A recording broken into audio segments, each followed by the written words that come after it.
Antes da gente ler Filipenses 4, do 11 ao 13, essa mensagem que eu quero trazer para você foi uma breve reflexão que eu coloquei no meu perfil do Facebook essa semana, e eu senti fortemente no meu coração em trazer essa mensagem para a igreja, de uma forma um pouco mais aprofundada, de uma forma um pouco mais ampla. E nesse vídeo que eu gravei essa semana, que eu quero trazer para vocês aqui hoje, e para quem está nos ouvindo pela internet, eu quero trazer aqui uma reflexão, para a gente pensar junto, para a gente refletir junto sobre essa questão.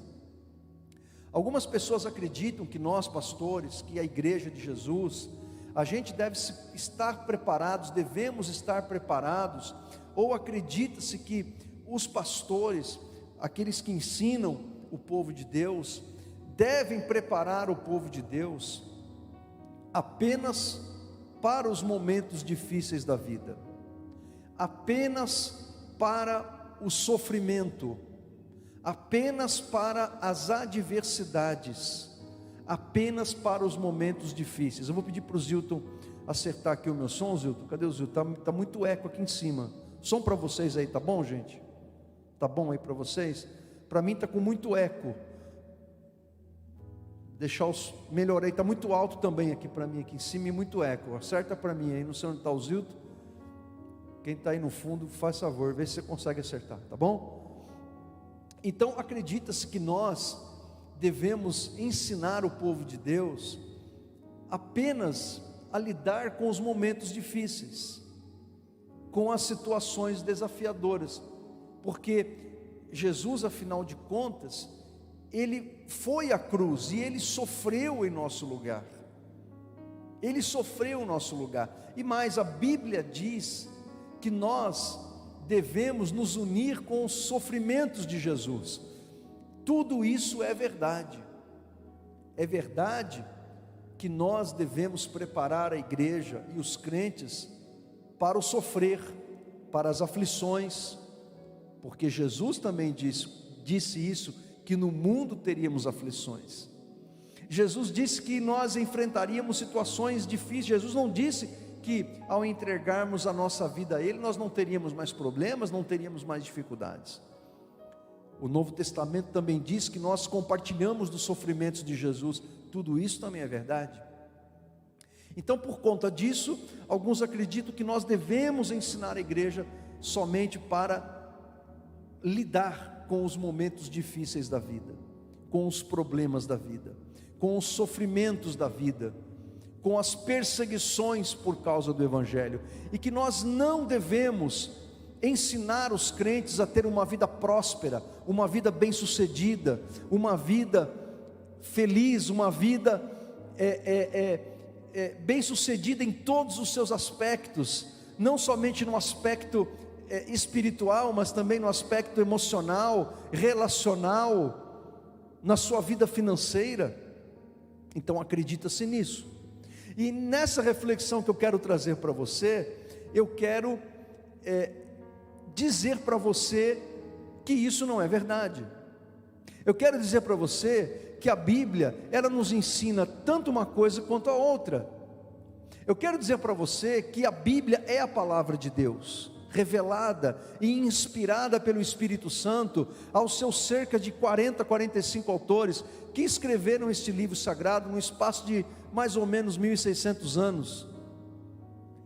Esses autores foram inspirados pelo Espírito Santo, e a Bíblia, a palavra de Deus, nos ensina tanto a lidar com os momentos difíceis, com os sofrimentos, com os momentos adversos da vida, mas a Bíblia também nos ensina os caminhos para uma vida bem-sucedida, os caminhos para uma vida próspera.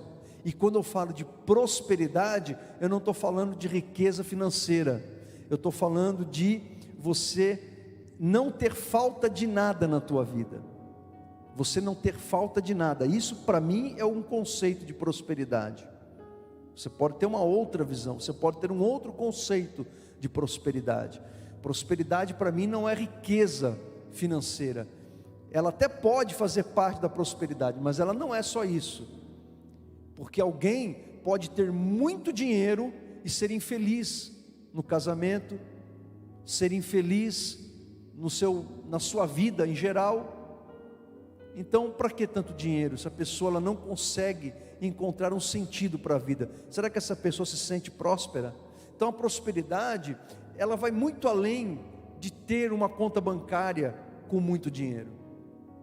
Então, a Bíblia nos ensina a gente tanto lidar com os momentos difíceis da vida, quanto lidar com os momentos bons. Por isso que a Bíblia, gente, é um livro maravilhoso. Então eu quero convidar você a ler comigo Filipenses 4, do 11 ao 13. Quando Paulo escreveu essa carta de Paulo aos Filipenses é uma carta de agradecimento. Paulo está transbordando de alegria, Paulo está transbordando de gratidão. E isso é muito interessante, porque quando Paulo escreveu essa carta, Paulo estava dentro de uma prisão romana por causa do Evangelho.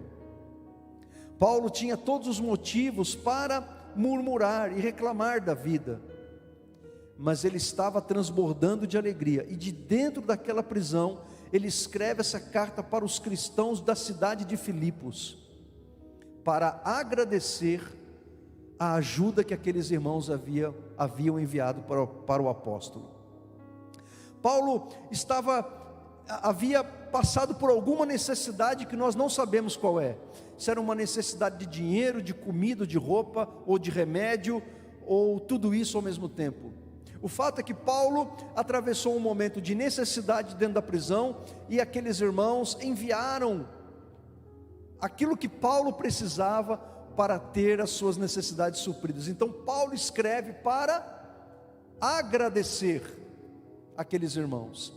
E lá no final da sua carta, Paulo escreveu assim: aprendi a viver contente, a partir do versículo 11 do capítulo 4, aprendi a viver contente em toda e qualquer situação, tanto sei estar humilhado, como também ser honrado. De tudo e em todas as circunstâncias já tenho experiência, tanto de fartura como de fome, assim de abundância como de escassez, tudo posso naquele que me fortalece. Então olha que coisa maravilhosa que Paulo está escrevendo, irmãos. Paulo está dizendo que ele aprendeu a viver contente. Paulo está dizendo que uma vida de contentamento foi uma trilha de aprendizado. Ele teve que aprender o contentamento, um contentamento que independe de circunstâncias. Aprendi a viver contente em toda e qualquer situação. Aprendi a viver na fartura e na escassez. Aprendi a ter um banquete para eu comer, e aprendi a viver com pouca coisa para comer e até sentir fome. Eu aprendi a ter muita roupa para vestir e ter lá de repente só a roupa do corpo. Paulo está dizendo: eu aprendi a viver em toda e qualquer situação. Então o que Paulo está dizendo? Paulo está dizendo que nós crentes podemos vivenciar tanto uma situação como outra. Paulo está dizendo que um mesmo crente, que um mesmo cristão, ele pode vivenciar experiências boas e ruins, que um mesmo crente pode experienciar situações de escassez como de abundância, e que isso não interfere na sua vida com Deus, porque a nossa fé, ela não está apoiada em coisas externas, mas a nossa fé está fundamentada e apoiada em Jesus, o nosso Senhor. Quando a gente olha para a nossa própria comunidade cristã, aqui a Viver em Cristo, a gente vai encontrar irmãos que estão passando lutas por causa dessa pandemia, e outras lutas que não tem nada a ver com a pandemia. Há irmãos na nossa comunidade que estão enfrentando a enfermidade, que estão enfrentando a desilusão amorosa, que estão enfrentando o desemprego, a luta financeira, problemas familiares. Temos irmãos enfrentando, e alguns tudo isso ao mesmo tempo, mas também temos irmãos que estão de vento em popa, como se diz. Tem irmãos que estão prosperando financeiramente, que o casamento está bem. Eu conheço irmãos que estão enriquecendo em plena pandemia. Eu conheço irmãos aqui da nossa comunidade cristã que conseguiu emprego no meio da pandemia. Então veja que no mesmo grupo, que no mesmo grupo social, numa mesma igreja local, nós temos pessoas que estão enfrentando grandes problemas e outras que têm os seus problemas, é óbvio, mas que de modo geral a vida está caminhando de uma forma muito boa.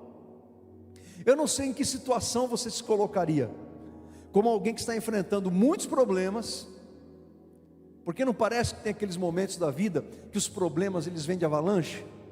Parece que vem tudo de uma vez só. Você já se sentiu assim? Mas há aqueles momentos da vida que nós parece que estamos dentro de um barquinho, num dia de céu azul, as águas tranquilas, aquele vento batendo na vela do nosso barco, e a gente está ali, como que passeando na vida, e as coisas estão caminhando como deveriam caminhar. Eu não quero dizer que as pessoas não têm problemas, todos nós temos problemas, todos nós temos dificuldades, mas o fato que eu quero trazer para você é que a Bíblia, ela nos diz como cada um de nós devemos viver. Estejamos nós enfrentando grandes problemas, estejamos nós vivendo um momento muito bom na nossa vida. Então o que eu quero dizer é que eu discordo da ideia de que nós, pastores, ou a igreja deve ensinar a si mesma, que nós devemos ensinar apenas como os crentes devem enfrentar o sofrimento, porque a vida não é só sofrimento, a vida também tem as alegrias, as alegrias, os momentos bons também fazem parte da vida, e a Bíblia diz como que nós devemos viver esses momentos bons, e a Bíblia nos ensina como construir esses momentos bons. Eu falava aqui de dizimar e ofertar. A Bíblia fala muito sobre dinheiro, irmãos, e a Bíblia fala como você ter uma vida financeira equilibrada. Nós temos aqui o curso Crown, baseado todo na palavra de Deus, como você administra o seu dinheiro. Na verdade não é o seu dinheiro, é o dinheiro de Deus que Ele confia para que você administre o que é dele. Então a Bíblia diz tudo o que precisamos saber para viver bem. Se a gente pegar só o livro de Provérbios, podemos abrir mão de todo o resto, vamos ficar só com o livro de Provérbios. Você vai encontrar em Provérbios tudo o que Deus quer que você faça em todas as áreas da sua vida, em todos os aspectos da sua vida. Sabedoria divina para viver com Deus, com as pessoas. Fala sobre casamento, fala sobre infidelidade conjugal ou fidelidade conjugal, fala sobre relacionamento pais e filhos, fala sobre você servir o teu Deus com alegria, com fidelidade, como você lidar com suas emoções, com o seu temperamento, como você administra a tua vida, como você vive em família, diz tudo, pegando só Provérbios. Aí você vai para a Bíblia toda. Gente, a Bíblia é um livro extraordinário. A Bíblia é um livro extraordinário.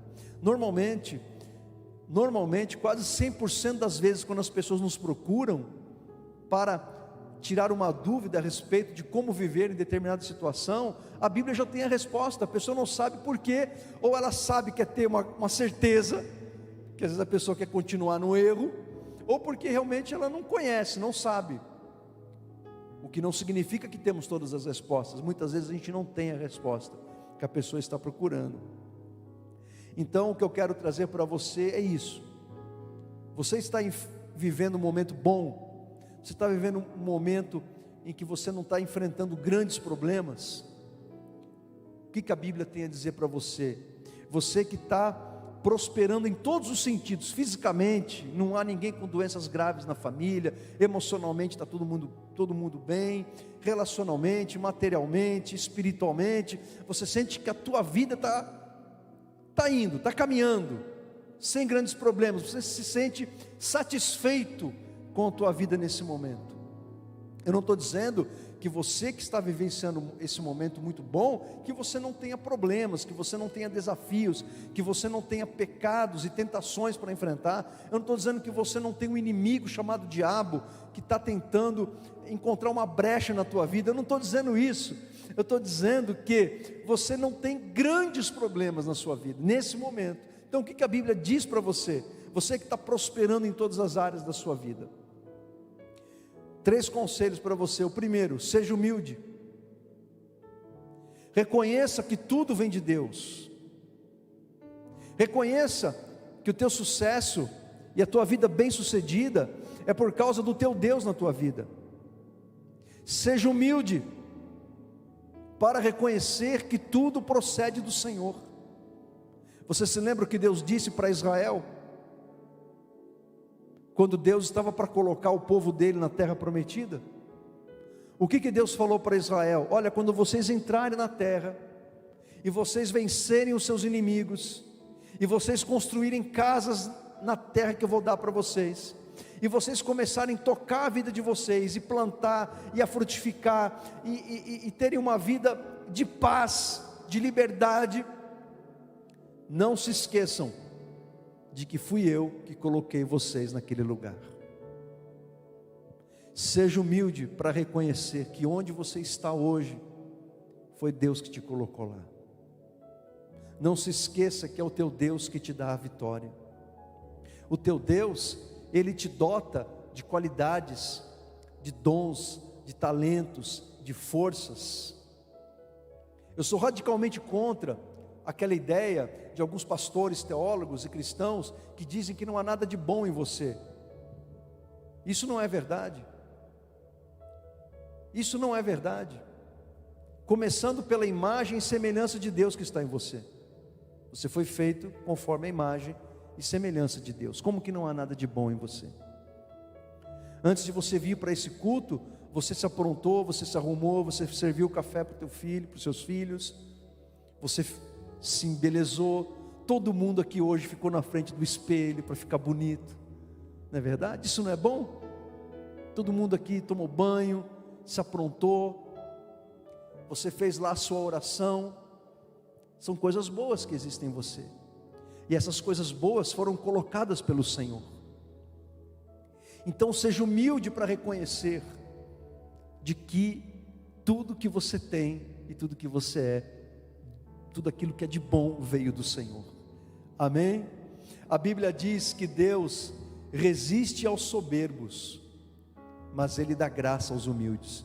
Uma das coisas mais terríveis que pode acontecer com o filho de Deus, com uma filha de Deus, é essa pessoa começar a prosperar e ela empinar o nariz, estufar o peito e começar a achar que ela é melhor ou mais importante do que as outras pessoas.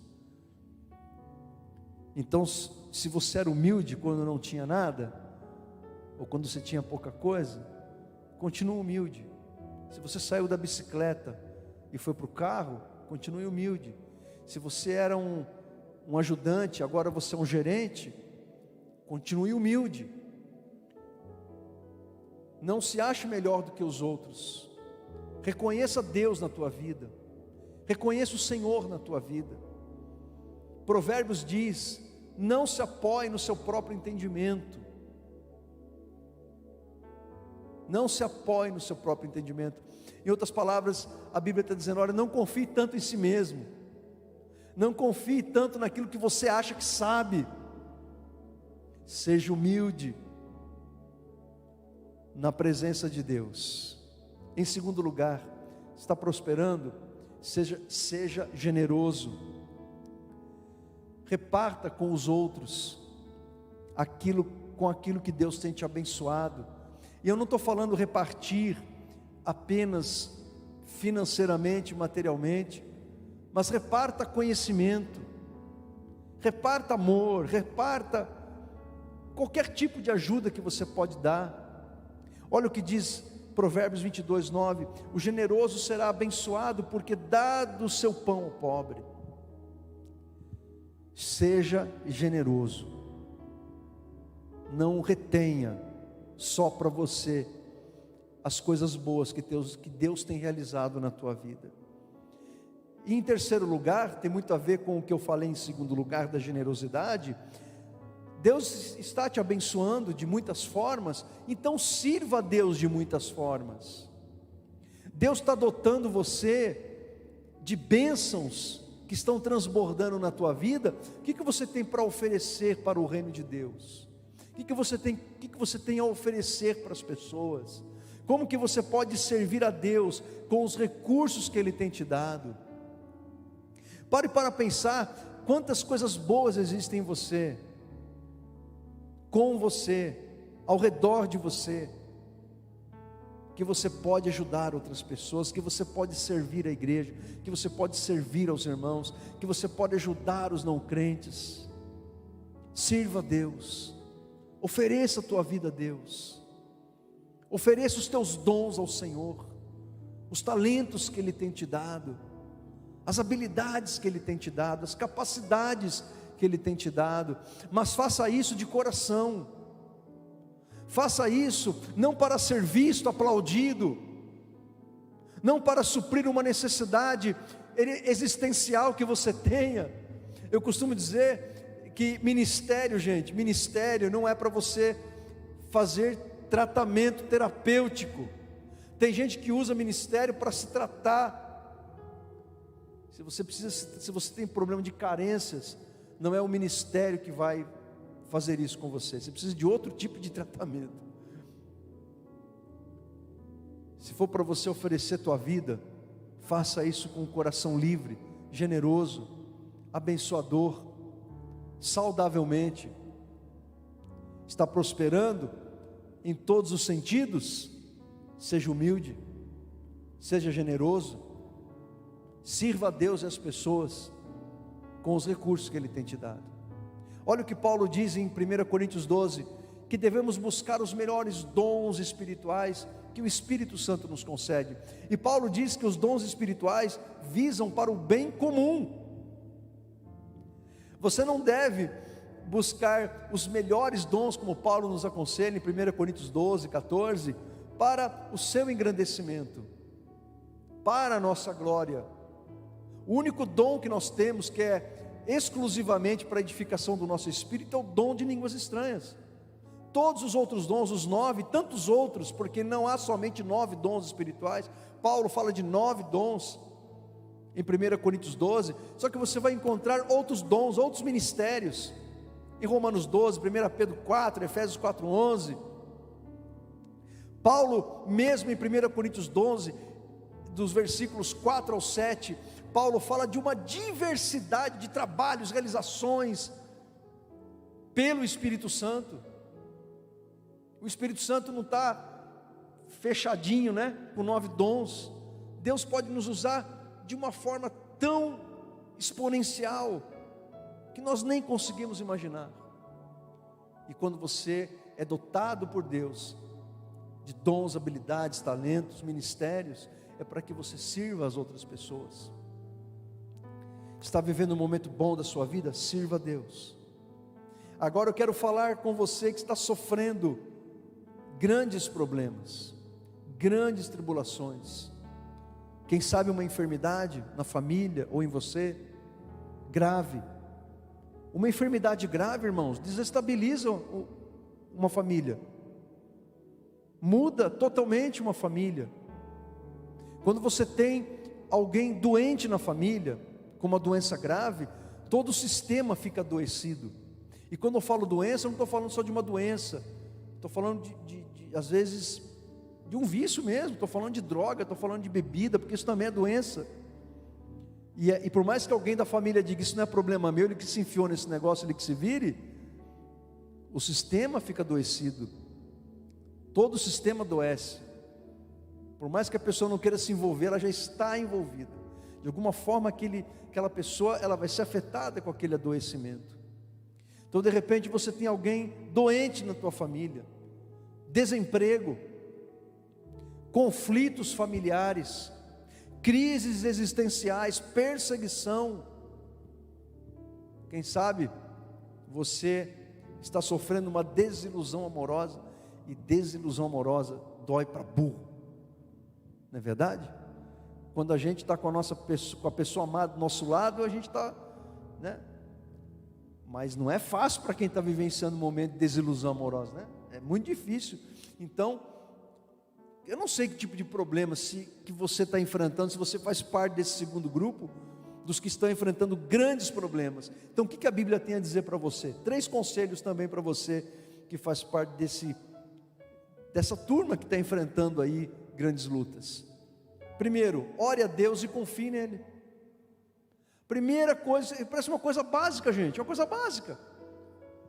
Mas é nesta coisa básica que há o poder de Deus na tua vida. Ore a Deus e confie nele. Você achou que eu vinha trazer aqui alguma fórmula mágica, alguma revelação, algo que, né, você nunca viu na sua vida você viu na Bíblia? Porque não, estou falando uma coisa básica. Ore a Deus e confie nele. Você sabe que quando a gente é pregador novo, a gente é pregadorzinho, né? A gente está começando a pregar, a gente é doido para encontrar coisas na Bíblia que nunca ninguém pregou, né? A gente começa a buscar na Bíblia algum texto, né? Ou alguma coisa no texto, algum mistério que a gente acha que nunca ninguém pregou. Eu já passei dessa fase, graças a Deus. Então eu estou aqui para falar para você algo simples, mas verdadeiro e necessário e profundo ao mesmo tempo. Está enfrentando grandes problemas, ore a Deus e confie nele. Tiago, irmão do Senhor, escreveu na sua epístola 5,13: se algum de vocês está sofrendo, ore. Está sofrendo, ore.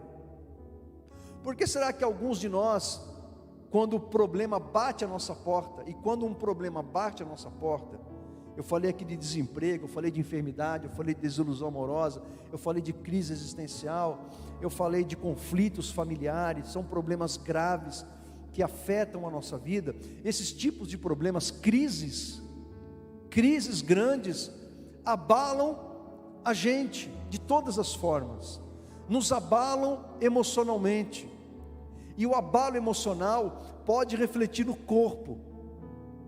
A gente sente palpitações, calafrios, dores de cabeça, não conseguimos dormir, isso afeta o nosso humor, aí ficamos nervosos, irritadiços, descontamos em pessoas que não têm nada a ver com os nossos problemas, e isso pode nos afetar espiritualmente, quando achamos que porque servimos a Deus, nada de errado pode acontecer com a gente.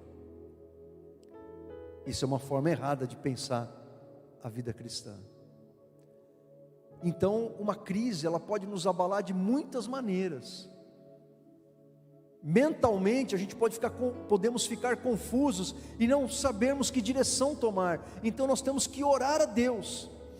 Mas o que acontece com muitos crentes, com muitos irmãos? Que quando a crise se apresenta, a pessoa começa a pensar racionalmente como que ela vai resolver aquele problema, e não está errado isso. A pessoa que faz isso, ela está absolutamente certa. Quando você começa a enfrentar uma crise, uma das primeiras coisas que você tem que fazer é pensar o seguinte: quais os recursos que você tem a seu dispor para que você enfrente aquela crise, que está mudando a sua vida, está mudando a sua rotina, está mudando o seu dia a dia, está desorganizando aquilo que estava tudo organizadinho no seu lugar. Você tem que pensar nos recursos que você tem. Isso está perfeito, está correto. Mas a primeira coisa que a gente tinha que pensar é: eu tenho um Deus vivo que reina na minha vida. Eu tenho um Pai amoroso que cuida de mim. Eu sirvo a um Deus que está vivo, que é poderoso, que é onisciente, que é onipotente, que é onipresente.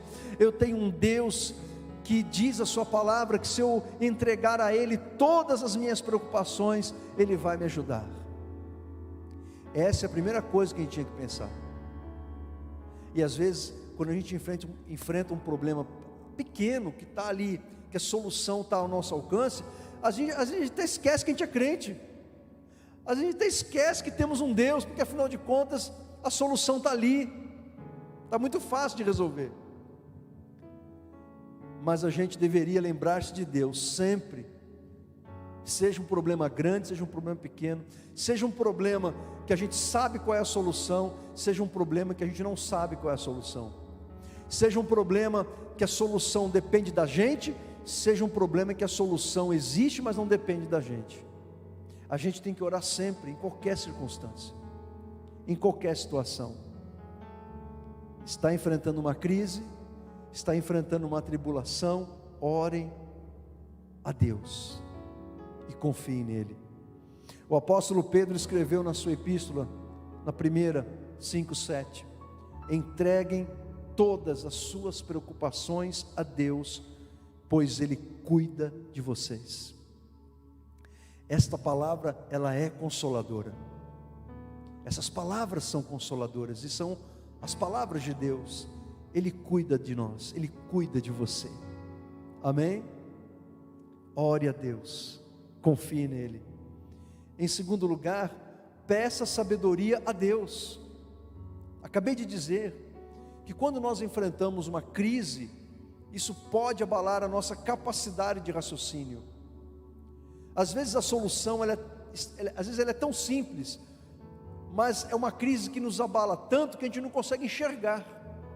Por isso que o papel de um pastor, de um conselheiro cristão, de um irmão mais maduro da igreja, ou de um profissional da área do aconselhamento, é muito importante nessas horas. Alguém nos ajudar a pensar o que nós não estamos conseguindo pensar, a conseguir nos ajudar a enxergar aquilo que está diante da gente, mas a gente não está conseguindo enxergar, e isso é perfeitamente normal e humano. Não há nada de reprovável nisso. Eu não estou falando de um pecado, eu estou falando de uma situação humana, normal, natural, quando cada um de nós enfrentamos uma crise. Enfrentamos crise, precisamos pedir a Deus sabedoria.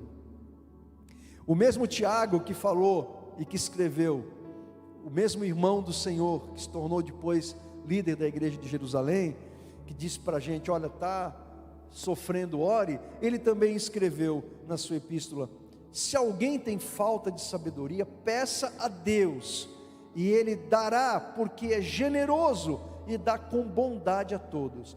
Se eu perguntasse para você, que nota que você dá de 0 a 10, para o seu grau de sabedoria? Eu não estou falando de inteligência, porque sabedoria e inteligência são coisas diferentes. Você pode ser muito inteligente, pegar uma prova de química, física, física quântica e tirar 10. Você pode ser campeão de campeonato de física e matemática. Isso não significa que você seja uma pessoa sábia. Você está entendendo? Que inteligência e sabedoria são coisas diferentes. Aliás, pessoas superdotadas com QI altíssimos, normalmente são pessoas faltas de sabedoria. São pessoas que têm problemas de relacionamento, não sabem lidar com frustração, não sabem lidar com conflito, não sabem lidar com pessoas. Então, sabedoria e inteligência são coisas diferentes. Quando você tem que enfrentar uma adversidade, enfrentar um desafio na vida, enfrentar uma situação desafiadora, lidar com o contraditório, lidar com uma oposição, com um pensamento diferente. Quando você sente aí as suas emoções borbulharem dentro de você, e a vontade que você tem é de sair batendo em todo mundo, mas você tem inteligência emocional dada pelo Espírito Santo, você então se controla porque você tem sabedoria de Deus. Que nota que você dá para a tua sabedoria de 0 a 10? Precisamos de sabedoria para lidar com aquela crise que abate a nossa vida, sabedoria para lidar com moderação, sabedoria para continuar sendo gentil com as pessoas, mesmo quando a gente está chateado com a vida, sabedoria para saber separar as coisas, e saber o que realmente é um problema e o que não é um problema, o que realmente nos prejudica e o que realmente não nos prejudica. Sabedoria para entender quem está querendo nos ajudar e quem está querendo nos prejudicar, e como devemos lidar com cada uma dessas pessoas. O momento de crise é o momento que nós precisamos pedir a Deus sabedoria, para agir da forma correta, do jeito que Deus quer, no momento em que estamos atravessando um vale, um deserto, um momento difícil, precisamos de sabedoria. Muitas pessoas, quando estão enfrentando uma crise, elas fazem tudo errado. Não é porque elas não têm conhecimento da palavra. Conhecimento elas têm, elas não têm sabedoria para colocar em prática o que conhecem. E como a vida é uma semeadura, o que você planta, você colhe. Mas eu estou indo na igreja, estou ouvindo a palavra, conheço a palavra, sou professor de escola bíblica, e daí? Se não tem sabedoria para colocar em prática o que se conhece. Peça sabedoria a Deus. Em terceiro lugar, encontre ou procure encontrar oportunidades nas adversidades. Você sabia que muitas vezes as grandes e maiores e melhores mudanças para melhor na nossa vida acontecem nas grandes crises, acontecem nos momentos difíceis. Enquanto a gente está atravessando o deserto causticante, aquele calor de 50 graus durante o dia e abaixo de zero de madrugada, é óbvio que eu estou falando por metáfora, né, irmãos? Porque ninguém aqui mora no deserto do Saara, mas apenas uma comparação para comparar os problemas que a gente enfrenta muitas vezes. Quando a gente está atravessando o deserto, a gente não consegue entender muito bem o que está acontecendo com a gente, mas muitas vezes Deus permite aquilo. Não é que Deus quer, mas Deus permite, porque às vezes o deserto foi a gente que causou. Às vezes nós causamos aquele deserto. Aí Deus fala, então tá bom, agora você vai colher o que você plantou, mas eu vou estar com você, eu vou te ajudar, eu vou te ensinar, e você vai sair mais forte, mais sábio, mais experiente, e com recursos que você nunca imaginou que você teria, se você não atravessasse esse deserto na tua vida. Você está entendendo? Muitas vezes Deus, Ele usa as nossas maiores dores para operar em nós as maiores transformações, para colocar dentro da gente os maiores aprendizados que vão abençoar outras vidas. Pare para pensar agora, você que está enfrentando uma crise, você consegue enxergar uma oportunidade para você crescer, para você aprender, de você ser mais humilde, ou de você ajudar de uma forma especial alguém nessa crise que você está enfrentando? O que você pode aprender? Em que você pode crescer? O que você pode extrair de bom para a sua vida, desse momento difícil que você está vivenciando? A Bíblia, irmãos, ela nos dá dezenas e dezenas de exemplos de servos e servas de Deus que extraíram oportunidades nas adversidades. Eu poderia transformar esse único tópico numa mensagem de 2 horas. Vou dar só um exemplo. Neemias, quando ele soube que as muralhas de Jerusalém estavam em ruínas, aquilo entristeceu o coração dele, porque era a terra dos seus antepassados. Neemias, ele nasceu na Pérsia, no cativeiro, no exílio, mas ele era um judeu, ele era temente a Deus, era um servo de Deus, ele foi educado na palavra de Deus, e quando ele soube que Jerusalém estava em ruínas, ele viu na sua crise interna, na sua tristeza, uma oportunidade de ser uma bênção para Deus e para o povo de Deus. E ele transformou aquela dor, a dor que ele sentia, ele usou como o impulso para ser um instrumento de bênção nas mãos de Deus. Se algo dói dentro de você, você tem que aprender muitas vezes a tomar essa dor como um impulso que vai fazer você crescer e ser usada pelo Senhor. Amém? Vou dar mais um exemplo. Jesus, nas 2 multiplicações de pães, Jesus não reuniu aquela turma, aquelas 2 turmas em duas circunstâncias para multiplicar pães e peixes. O propósito era outro, era pregar a palavra, orar pelos enfermos, anunciar o reino de Deus. Mas acabou acontecendo por 2 oportunidades que Aquela multidão ficou e não queria ir embora, num lugar que não havia feira, mercado, comunidade. E Jesus disse: essa turma está aqui conosco há tanto tempo, e já está chegando a noite, e eles estão com fome, gente pobre, não tem o que comer, não trouxeram nada para comer, o que a gente vai fazer? Jesus viu naquele problema que estava se apresentando a ele, numa oportunidade de ser uma bênção para aquelas pessoas. Então a gente tem que buscar em Deus,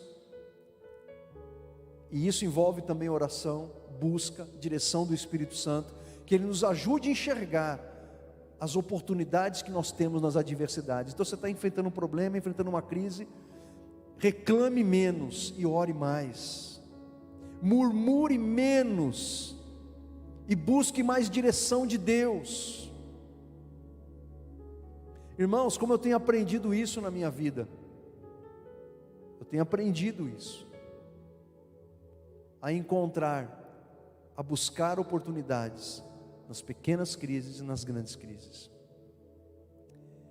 E por fim, em qualquer situação, esteja você com sua vida de vento em polpa em todas as áreas, não que você não tenha problemas, porque todos nós temos, mas de modo geral você está bem, sua família está bem, esteja você enfrentando uma crise muito grande, em qualquer situação, 3 conselhos. Primeiro, ore sem cessar, porque a oração não é só para quem está enfrentando crise, é para quem também tem lá os seus problemas, mas a vida de modo geral está indo bem. Você tem que orar também, porque a Bíblia diz que a nossa luta não é contra pessoas, é contra o inferno, é contra o diabo, e nós temos que orar, temos que falar com Deus, temos que manter a nossa intimidade com o Senhor viva, acesa.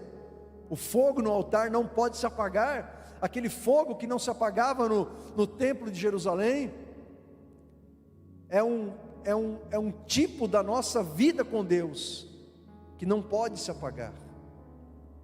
Ore sem cessar, como Paulo escreveu aos Tessalonicenses capítulo 5, versículo 17. Em segundo lugar, seja um adorador, em qualquer circunstância, adore a Deus. Paulo nos dá esse exemplo, por 2 vezes em 2 prisões. A primeira prisão, a de Filipos, que o texto da onde ele pregou, de onde ele escreveu o texto que nós lemos, ele estava transbordando de alegria, e ali ele fala como um adorador, um coração cheio de gratidão a Deus e aqueles irmãos da cidade de Filipos. E esse mesmo Paulo, após ter levado uma surra, chicotadas nas costas, vergões, expostos, uma dor que a gente não consegue imaginar, ele e Silas, de dentro da prisão. Paulo, na cidade de Filipos mesmo, se eu não estou enganado, foi na cidade de Filipos, isso que aconteceu. Naquela prisão, diz Atos, Lucas descreve que à meia-noite, Paulo e Silas começaram a cantar ao Senhor, a louvar ao Senhor, a adorar ao Senhor. E o final da história vocês sabem.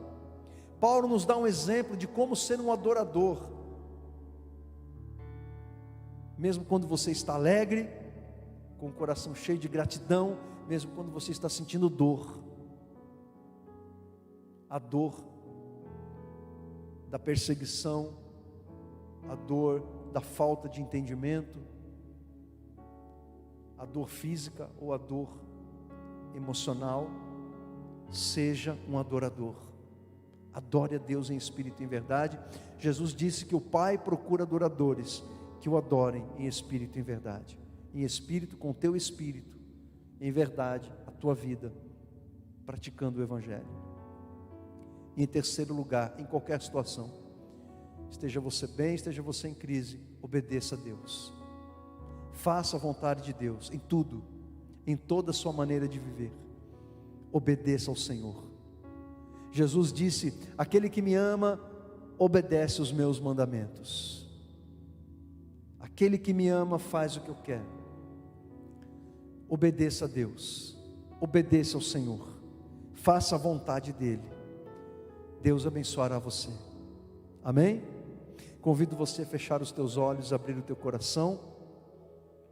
Você que está na tua casa, fecha os teus olhos, abre o teu coração também. Nós vamos falar com Deus, nós vamos falar com o Senhor. Senhor nosso Deus, nosso amado, bendito Pai, queremos te agradecer pelo teu grande amor, Jesus. Queremos te agradecer pela tua bondade, te agradecer pela tua fidelidade. Eu quero orar, meu Deus, primeiramente por aqueles que têm enfrentado lutas, crises enormes, para que o Senhor ajude os nossos irmãos, os teus filhos, e quem sabe tenha pessoas, Pai, haja pessoas aqui nessa noite, ou ouvindo esse culto pela internet, que ainda não te conhecem, que ainda não entregaram suas vidas para Jesus, mas estão enfrentando lutas muito grandes. Que essas pessoas, em primeiro lugar, abram o coração para Jesus, para que o Senhor se torne o Senhor da vida delas, que elas tenham uma experiência contigo, Senhor, uma experiência de libertação, uma experiência de provisão, mas sobretudo, uma experiência de conversão, uma experiência de novo nascimento, uma experiência de real encontro com o Senhor. Eu quero orar por você que agora necessita de um milagre do Senhor, de uma intervenção sobrenatural do Senhor. Pai querido, em nome de Jesus, envia o teu livramento, aqueles que precisam da tua cura, da tua restauração, do teu milagre. Envia, Senhor, o teu poder libertador para desfazer todas as obras do diabo. Envia, Senhor, o teu poder libertador, o teu poder providencial. Meu Deus, em nome de Jesus, cura, liberta, restaura. Traz restauração à saúde, à família, ao casamento, aos relacionamentos. Ajuda este coração, Pai, a superar as mágoas, as ofensas, e dá capacidade a esta pessoa a perdoar, para que ela seja curada também, Senhor. Em nome de Jesus, Pai. Senhor meu Deus, meu Pai querido, em nome de Jesus, que o Senhor dê sabedoria, conceda sabedoria, graça, direção, àqueles que estão enfrentando grandes crises, e não sabem que direção tomar, Senhor, em nome de Jesus, conceda graça, sabedoria, meu Deus, em nome de Jesus, e que o Senhor nos ensine, Pai, pela direção do Teu Espírito, a encontrar as oportunidades no meio das adversidades.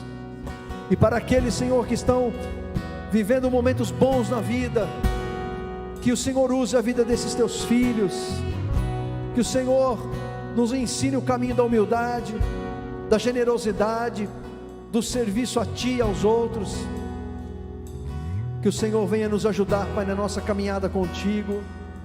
Que o Senhor nos encha com Tua presença. Que o Senhor use a nossa vida para a Tua glória. Quantos aqui podem dizer nessa noite, você que está aqui no templo, você que está na tua casa, quantos aqui querem dizer para Jesus: Senhor, usa a minha vida como instrumento do Teu Evangelho, como instrumento, como um agente de transformação, pelo poder do Senhor na vida de outras pessoas? Quantos aqui querem oferecer as suas vidas ao Senhor? Fiquemos de pé, vamos adorar a Deus de todo o nosso coração.